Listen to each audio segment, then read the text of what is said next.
BFM Business. Romain Dobré est avec nous. Bonjour Romain, depuis Bourse Direct. Guillaume. Quel signal technique le marché envoie-t-il aujourd'hui, Romain ? Bien, on a une page blanche qui s'ouvre sur les marchés dérivés avec une nouvelle échéance qui est entamée avec une baisse d'intérêt très significative. En Europe, on l'avait détecté dès lundi avec 15 à 20% d'intérêt non reconduit sur les indices Eurostoxx ou CAC 40. Et puis sur les indices américains, on a la confirmation aussi qu'on est arrivé manifestement au bout d'un mouvement, puisqu'on a près de 30% des contrats qui n'ont pas été reconduits sur le mois suivant. Ça veut dire que pour tout l'aspect technique, alors c'est un nouveau trimestre qui est entamé ici aussi, mais pour tout l'aspect technique, les opérateurs se mettent en retrait et on a vu des décalages assez marqués. On avait évoqué lundi les possibles décalages sur Nvidia liés à ces considérations techniques qui ont amplifié un mouvement de consolidation et par rapport à des écarts à la moyenne importants.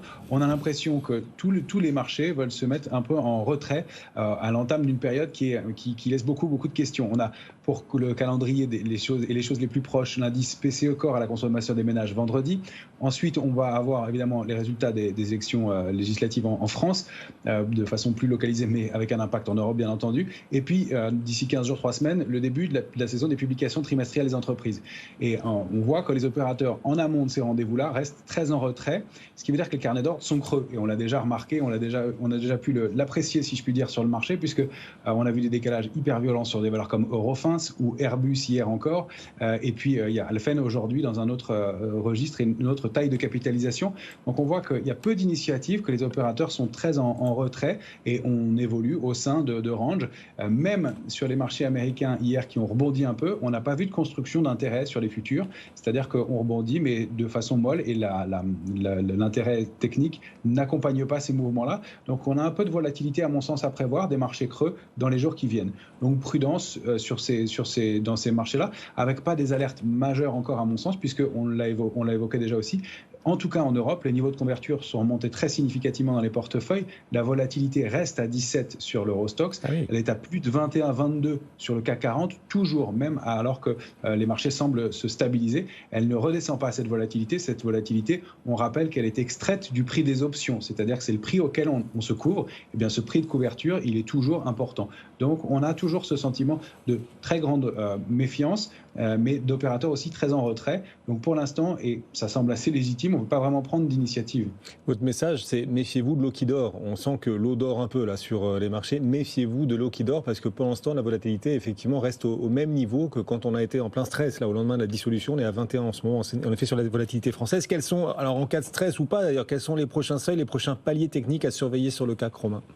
Alors sur le CAC, on avait évoqué après le rebond dans la zone 7507, 7530, une cible idéale du rebond à 7444, 7791. On est monté à 7744 et demi, précisément 744, pardon, pile. Ce qui veut dire qu'on a flirté avec cette zone idéale du rebond avant de se replier assez rapidement. C'est vraiment le service minimum dans le rebond.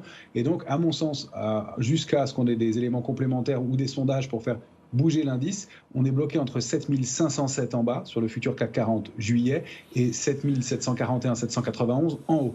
Ça n'est qu'au débordement de ce niveau-là en clôture qu'on pourrait considérer que la baisse est neutralisée. Non pas, on ne passerait pas en tendance haussière, mais on neutraliserait le mouvement de baisse. Et ce jusqu'à 7930. Il faudrait repasser 7930 pour repasser à la hausse. Ce n'est pas le scénario auquel on croit le plus pour l'instant. Si en revanche, on casse les niveaux d'alerte, là, donc sous 7507, on a des chances d'accélérer en direction de 7220, 200-220 autour. On pourrait même aller plus bas, puisque si on rompt ces niveaux d'alerte, c'est que le pire, entre guillemets, escompté par le marché se produit, et dans ce cas-là, les accélérations pourraient être plus fortes. Pour l'instant, c'est 7507, 7791, qui est vraiment ce qu'on avait proposé et qui reste d'actualité. Donc on ne peut pas détecter vraiment de mouvement et d'éléments très sérieux de ce marché pour l'instant. C'est la spéculation qui drive ces allers-retours, et on le voit avec des amplitudes de plus de 2% sur un indice qui était en hausse ce matin et qui est repassé en baisse et revient à l'équilibre maintenant.